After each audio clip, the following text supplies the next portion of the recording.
Welcome back to another world history class. We're going to be looking today at the colonization or the conquest of the Americas. And you'll want to take notes on this. If you have a guide notes, great, use that. If you don't have guide notes, make sure you're plugging in all this stuff. If I go through any slide too fast, it'll be really important that you just pause this video, because you can keep it paused for as long as you need it on that slide, and then move on to that next slide. So for example, on our next slide here, key terms, I'm probably going to go through this faster than you're going to get everything down. So I would pause it if I talk through one faster than you, or pause it by the time I get to the end of this so you can finish what you need to do here. So key terms, we got bullion. That's going to be your Spanish gold and silver. That's really going to not necessarily apply too much to this unit, although it is something that they're looking to go and get when they come to the Americas. They're looking to get gold and make that bullion, but it is something more probably for us in our future units here. A city-state is an independent city that controls the neighboring territory. This would be an example of this would be like, let's say we take Cedar Rapids, and there's no state of Iowa, and so Cedar Rapids is independent and is making its own little empire, and so we conquer things in the surrounding territories. So we go conquer Ely and Swisher and Chewyville, and we go up to Palo, and we go to Urbana there, and we conquer all around the city to have influence over those areas and get those resources from those areas. That would be giving us then that whole area would be the city-state of Cedar Rapids. Okay. Civil war is when you have a war that is between within a state against its own people. So you have people on either side fighting it. We saw that in the United States back in the late 1800s between the North and the South. Well, actually, I guess mid to late 1800s with North and the South, the North and the South going after each other, the U.S. and the Confederate States and whatnot there. Colony is a region controlled by another state. So we were the 13 colonies. We were controlled by Britain, and so that would be an example of a colony. Conquistador, the Spanish conquerors that go to New World, they're the ones that are going to go and conquer everything. We're going to see people like Hernan Cortez and Francisco Pizarro as examples of those as we go forward here with this. Epidemic. Epidemic is when you have a widespread infection of a disease in a community. This is different than a pandemic, which we have just a little bit lower there, where you have a widespread infection that is affecting the whole world. Okay, epidemic would be a regional thing. That's just affecting Cedar Rapids or just affecting Iowa. Pandemic is what's affecting the world. So example, that would be COVID and what you've seen with COVID and lived through with that over the last few years. Immunity, that's your ability to resist an infection. So if you've got natural immunity to it, or you got some type of immunity because of a vaccine or because you've been exposed to it, that's going to lessen your chances of dying from that disease and having major issues from that disease. Nomadic just means you're constantly moving around. The opposite of this would be sedentary. Most people nowadays, and a lot through history, where we're looking at civilizations, have been sedentary. They live in one place, they're farming in that area, or they work in that area, and they don't move around constantly. Nomadic people have to move around constantly because that's where they're getting their food from, or their animals that they're raising, like sheep or whatever, they have to herd them around. And so they can't have a permanent home because otherwise they'll run out of the resources in that area. A state is a territory organized by a single government, and a tribute is a tax placed on the conquered peoples.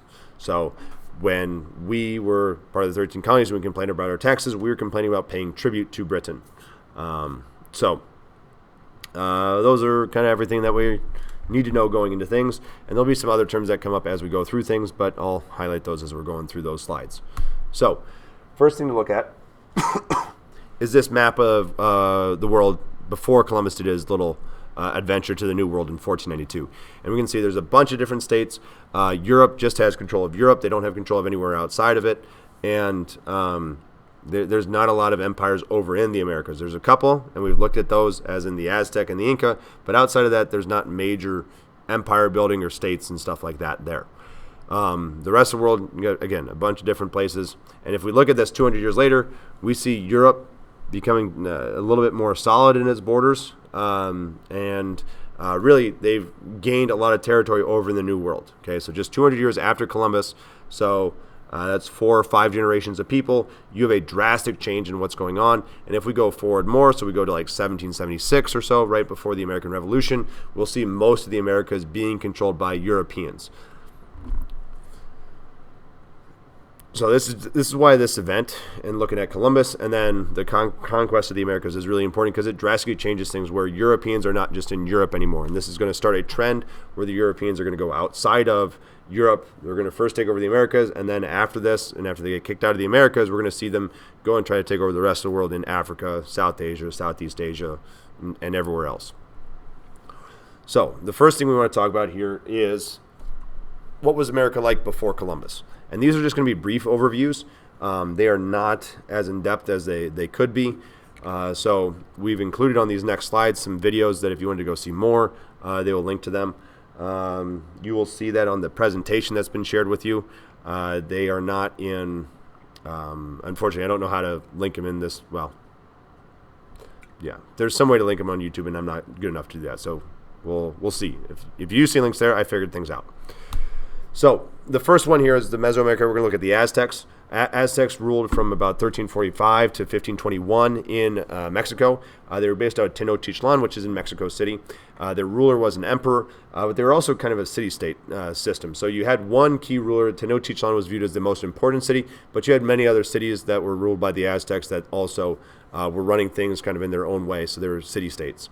They conquered a bunch of central and southern Mexico, and part of the reason why they needed to go conquer so many people is because, well, they needed those bodies for sacrifices. Also, I apologize for the issue on the slide. I thought I had fixed it and moved the image up, but it looks like the image is still where it was.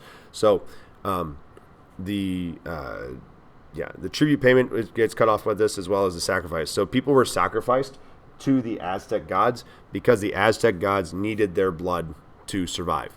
And so there is constant sacrifices going on within the cities because the gods need that blood. So what would happen is if you won in battle, you might take those prisoners that you caught, the people that lost, you might take them back as prisoners of war and then sacrifice them to the god or the gods of their choosing.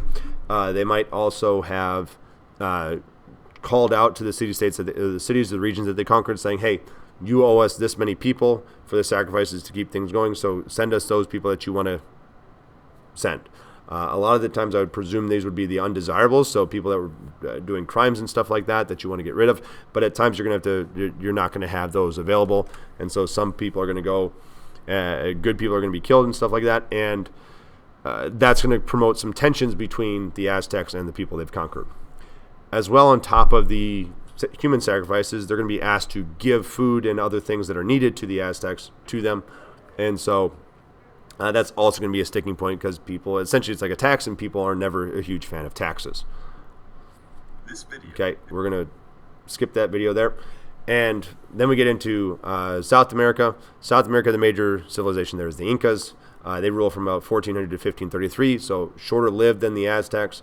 And they were still expanding at the time that the Spanish are going to come. So it would be interesting if the Spanish never came, how big the Inca Empire would have been, how powerful it could have been. But we can't see what happened there because of, well, Columbus and the events that happened there. So their civilization was centered around Cusco, which is still in Peru. It is not the center of Peru's government anymore, unlike the Aztecs, where Mexico City is, where Tenochtitlan was. Cusco is up in the mountains, and it was ruled by the ruler was known as the Sapa Inca, and he was viewed as the sun god, and he owned all the land in his territory. Everything that he conquered was his. And so therefore you were working his land. You didn't own it. There was no idea of private property. So it's a lot different than our economic system that we think of today. It would be more similar to a modern version of communism kind of thing, but it's not really an appropriate thing to correlate because communism didn't exist yet. It's not the exact same. It's its own unique thing. So, but if you wanted something to think about that's similar to it, to try to wrap your head around the concept, that would be what it is. Because what was expected of the Incas that were the common people living there is they would work the land, the terraces. They would be required to go and build roads or bridges or terraces. Terraces when you cut out some of the land on a mountainside and you make it a flat area and you build up some walls there to keep keep the dirt from falling off the mountainside. So it's a way to lessen erosion and allows you to plant in those areas. And so they would do all these projects. And when they were growing food, a good chunk, if not a very large chunk of that food would be given to the government officials to then be distributed to everyone. And that's the same with weaving clothes. They would weave clothes out of llama and alpaca fur, and then part of that would be given to the government so the government can give it out to people that need it. And then all these things that were kept were not kept in a written records because they didn't have any written records. They were instead kept on quipus. And quipus were these knotted strings that would tell you the records of how much of whatever is where. We've slightly figured out how to decipher those, but I'm not fully sure how the whole system works but I've seen some people think they solved the mystery there on it. So that's the Incas. Again, we're going to get this video popping up again.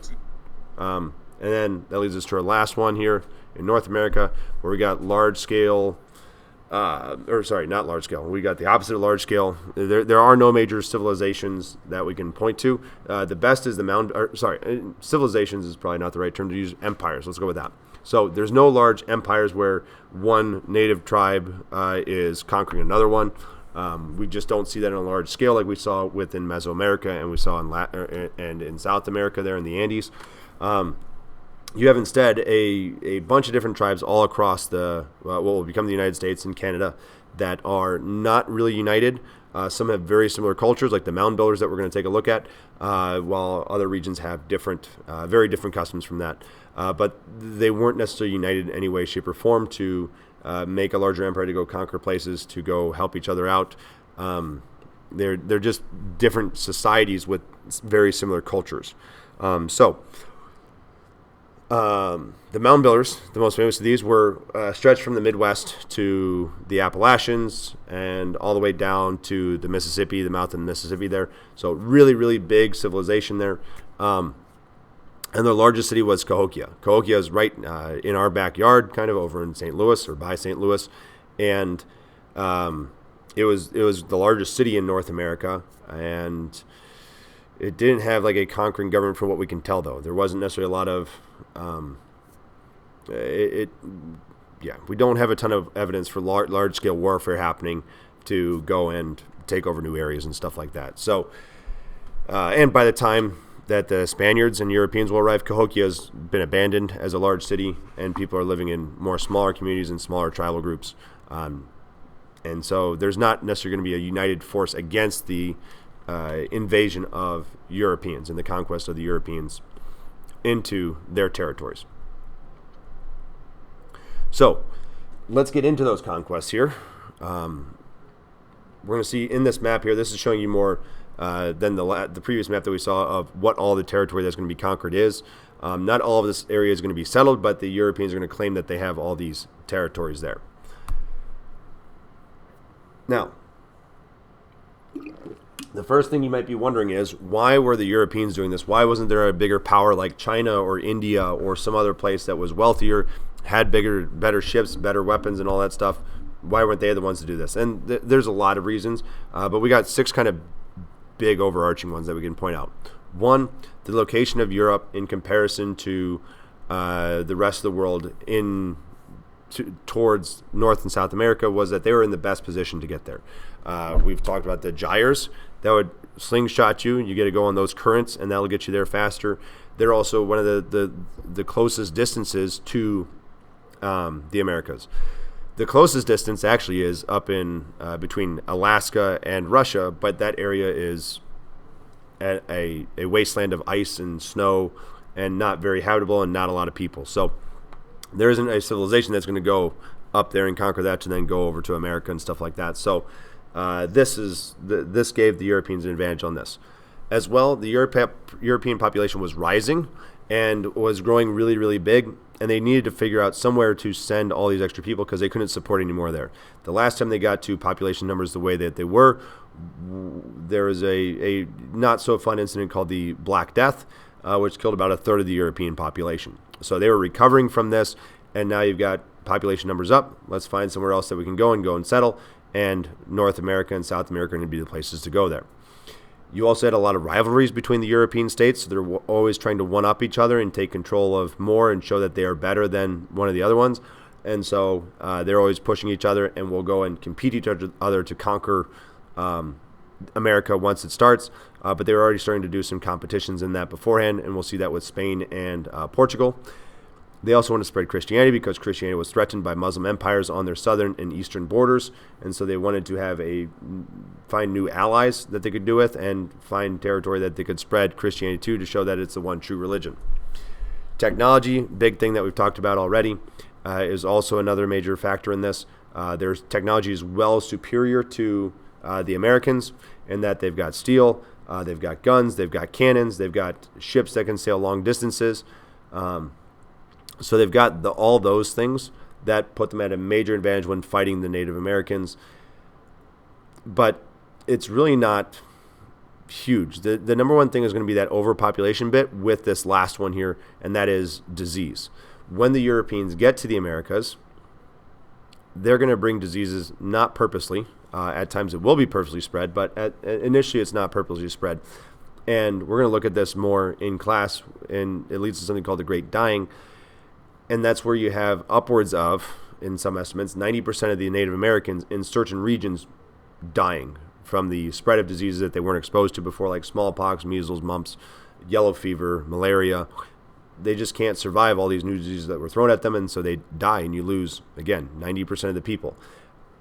And then you got the Europeans coming and bringing more people, and so you now have maybe close to equal populations with better technology and stuff like that. That's going to make it possible for you as a European to go and conquer these people that outnumber you by a long distance, even though you're trying to, or a large amount, even though you're trying to conquer them over a long distance. So this is a nice map of the explorers. I'm not going to explain them too much here, but you can see Columbus's journey right here from Spain to the Caribbean, and then his later journey that goes possibly, and he lands in Mexico. You can see another famous guy, Magellan here. He goes on a route to circumnavigate or go all the way around the world. His crew will make it there. One ship will make it back, but he dies in the Philippines, being killed and eaten by cannibals potentially. And then you've got other figures like Sir Francis Drake, who's a major English. All these guys are Europeans, but an English explorer sailing on behalf of Queen Elizabeth I. And you got other figures there that go and do this. And this is just showing the Europeans going and trying to figure out how the whole world is working and mapping things and claiming territory for themselves. So Spain and Portugal are the ones that set this off. Portugal goes south, Spain goes west, and they're going south and around Africa, and they're going west to try to find Asia. They know where Asia is if they go over on land, but they are trying to find a sea route because they want to get access to the luxury goods directly. So things like silk, spices, porcelain, that's your fine china, tea, other things like that that are not native or that they can't find in Europe. And so they're looking for those so that they can then make money and not go through middlemen who are trading across the land route and jacking up prices as they go along. And so they're looking for a direct route because it's always cheaper to buy stuff direct. At least it's almost always cheaper to buy stuff directly if you can.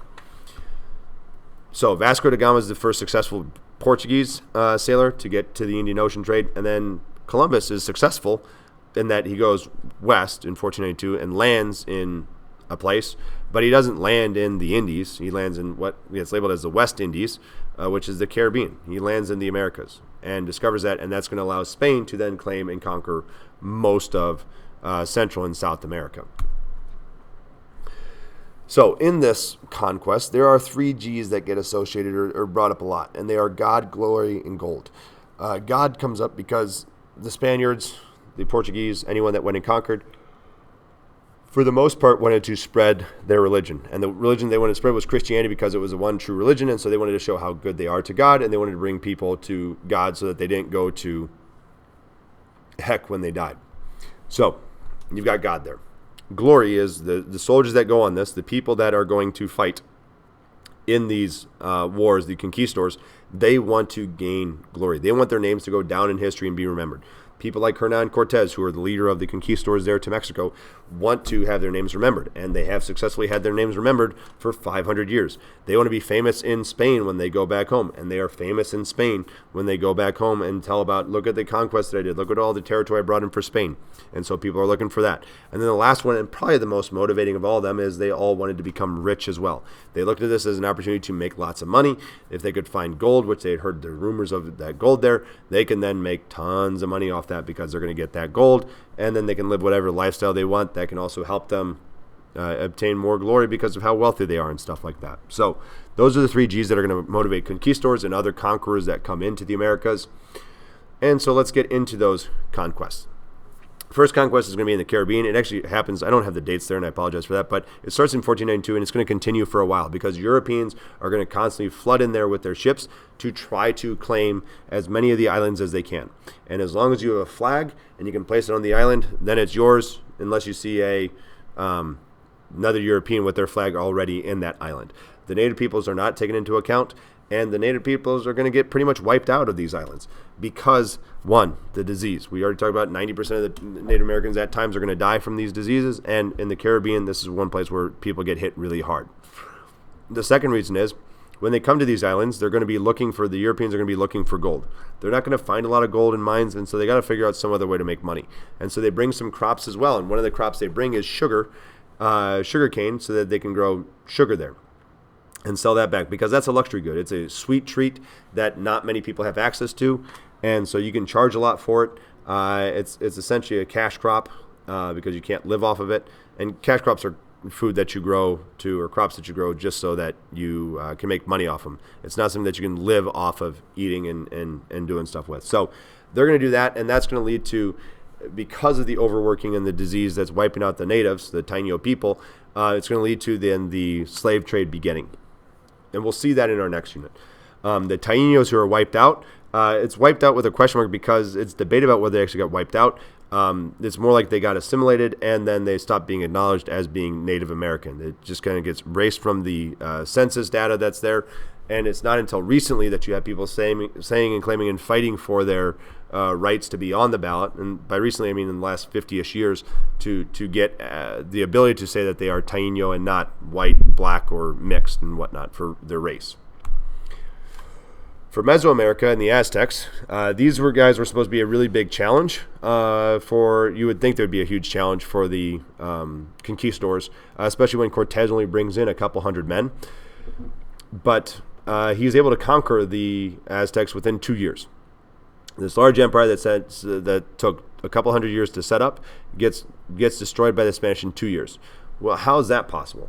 Well, one, Cortez gets a translator from the local people. He's able to bring a young lady into his service called Malinche, who will be a translator from her to other tribes. And she's going to be crucial for working with other tribes, other groups, other natives, to convince them to join the side of the Spanish in taking out the Aztecs. So all the enemies of the Aztecs, the people who are sick of seeing their people sacrificed, people who are sick of paying tribute, are going to join in with the Spanish and going and conquering or beating up the Aztecs and overthrowing them. So this is going to make it possible because 200 men, even with modern weapons of the musket that they had, although it wasn't necessarily the maybe arquebus would be better to say. It's not really a musket because it's not if you're picturing a gun like we saw in the American Revolution, that hasn't been invented yet. But we're dealing with the precursor to that. So you've got a bullet which works really well, but you can't fire it really quick. It's not super accurate. It's really heavy. The better weapon they have are steel swords and steel plate armor, which work really well until you get surrounded by people. And so you need to have equal numbers to what the Aztecs have. And by bringing in the allies, you can do that.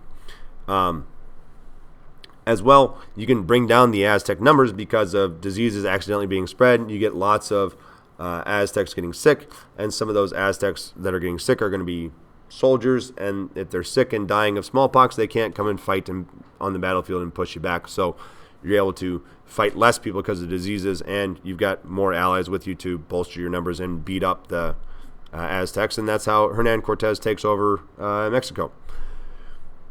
In South America, you've got the Incas there, and they get beat up by another conquistador called Francisco Pizarro, who comes down from Mexico to go find his own territory to conquer and gain glory there. He allies himself in the same way. He follows the same playbook as what Cortez did. Ally yourself with the Incas' enemies so that you can use them to fight the Incas. He also gets lucky in that he's entering at the time of a civil war. The previous king had died, most likely probably from smallpox or some other disease from Europe.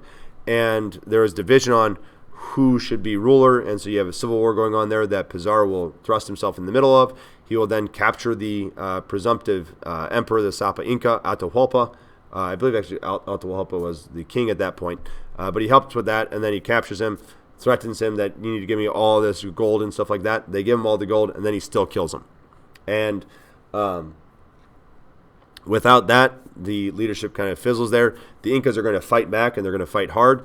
But again, within 2 years or so, the Incas are no longer independent, no longer their own kingdom. They have been taken over by the Spanish. Again, diseases helped a lot with this. In making it easier for the Spaniards to conquer the Incas because a lot of the soldiers were sick and dying. And that leads us to our last one here, the North American conquest. This one's going to be a bit different. There is not a single conquest that happens. You could even argue that it's not necessarily a conquest because there's no direct war to take out an empire or anything like that.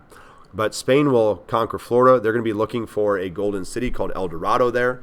And a guy named Hernando de Soto will go and do some stuff there, as well as a guy named Ponce de Leon. He's not on the lecture slide here, but he's another one if you wanted to know another name.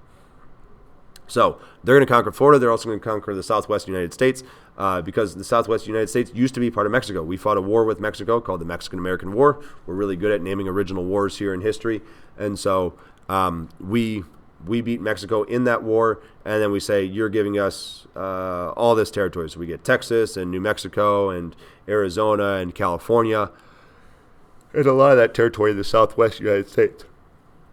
Sorry for my yawning there. So that happens there. That's actually kind of a conquest.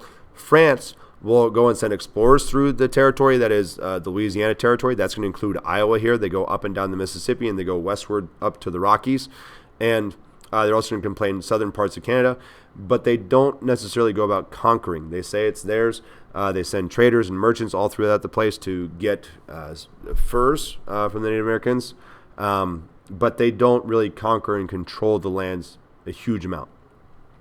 And then you got England, which will take over northern Canada, which they get some ice and some polar bears and stuff like that. And the more prominent colony or colonies are the 13 colonies on the east coast of the United States that become the United States. In this case, they send lots of people over. They get into conflicts with the Native Americans, and they use their superior guns and technology and the constant influx of people coming in to to push the natives westward. And so they keep pushing them off the land. They kill them. They fight. It's really bloody. It's brutal. It's a really nasty conflict. But because the Europeans can keep bringing in more and more people to fight in this, and the Native Americans do not have that same pipeline of people, and they're not united, they aren't going to be able to resist, and they will eventually fall. And that's how you get the 13 colonies being pretty much all European. And that's going to be a trend that will then go on as the 13 colonies develop into the United States, and as the United States decides to go west, we see that same mentality continuing with that stuff. And so that's the basic, simple run through on what happens with the conquest of the Americas here, and we'll be exploring more of this in depth with the activities we do in class.